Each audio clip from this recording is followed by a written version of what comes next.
एक बार की बात है, एक शहर में एक परिवार रहता था जिसमें एक लड़का और उसके माँ बाप थे।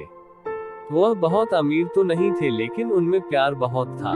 कुछ दिनों के बाद उस लड़के की शादी हो गई। उसकी शादी सलोनी नाम की लड़की से हुई। वह बहुत लालची थी।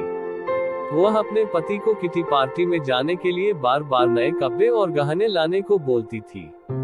उसके पति ने उसको समझाया कि अपने बराबरी वालों से ही दोस्ती करना चाहिए। अगर तुम महीने में 10 बार किटी पार्टी में जाओगी तो तुमको हर बार नए कपड़े और गहने कौन दिलाएगा। लेकिन वह अपने पति से ही झगड़ा करना शुरू कर देती थी और बोलती थी कि अगर मैं नए कपड़े गहने पहनकर नहीं जाऊंगी तो मेरी सहेलियां मेरा मजाक उड़ाएंगी। तुम ज्यादा कमाने की तो सोचते नहीं, बल्कि मुझे ही रोकते रहते हो। इसके बाद वह अपनी सास के पास गई और बोली, माँ जी आप मुझे अपने गहने दे दीजिए, मुझे किटी पार्टी में पहन कर जाना है। उसकी सास हैरान होकर बोली, हमारे समय में बहू अपनी सास को गहने रखने के लिए देती थी, लेकिन तू मुझसे ही गहने मांग रही है। उसकी इन हरकतों से सारा परिवार दुखी था। एक दिन सलोनी की सहेली शिल्पा घर आई। उसने सलोनी की सास से सलोनी के बारे में पूछा। उन्हें बताया कि सलोनी पार्टी में गई है। शिल्पा ने सलोनी की सास से पूछा, आप इतनी दुखी क्यों दिख रही है। तब उनने सारी बात बताई कि सलोनी किस तरह बार बार नए गहने और कपड़े की डिमांड करती है और सारे पैसे इन पर ही खर्च कर देती है। वह शिल्पा से पूछती है कि ज्यादा जरूरी क्या है, रोटी या ये दिखावा। शिल्पा ने कहा कि जरूरी तो रोटी ही है, लेकिन सलोनी को यह बात समझानी होगी। सलोनी की सास ने पूछा, वह कैसे। इसके बाद शिल्पा ने कहा, देखते जाइए।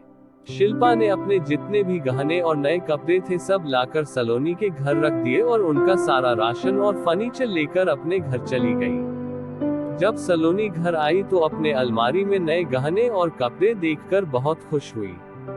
इसके बाद वह अपनी सास से बोली, यह किसके हैं। तो उसकी सास बोली, यह सब तेरे हैं, तुझको अब जितना बदल कर पहनना है पहन ले। सलोनी उनमें से नए कपड़े और गहने पहनकर घर में घूमने लगी।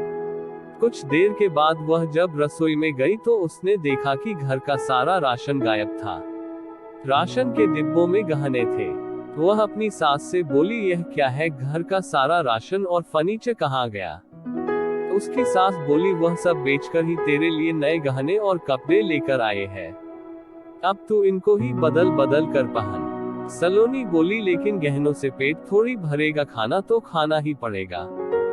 तभी सलोनी की सहेली शिल्पा भी आ गई। उसने कहा, जब पहले तुम्हारी सास ने तुमको समझाया तब तुम नहीं मानी, इसलिए हमने यह सब किया। अगर तुमको लगता है कि तुम्हारा पति पर्याप्त नहीं कमाता तो तुम खुद नौकरी क्यों नहीं करती। तुमको इन फालतू के दिखावे से बचकर अपने घर पर ध्यान देना चाहिए। अब सलोनी को अपनी गलती का एहसास हो चुका था। सीख, हमें फिजूल खर्ची से बचकर जरूरी चीजों पर ध्यान देना चाहिए।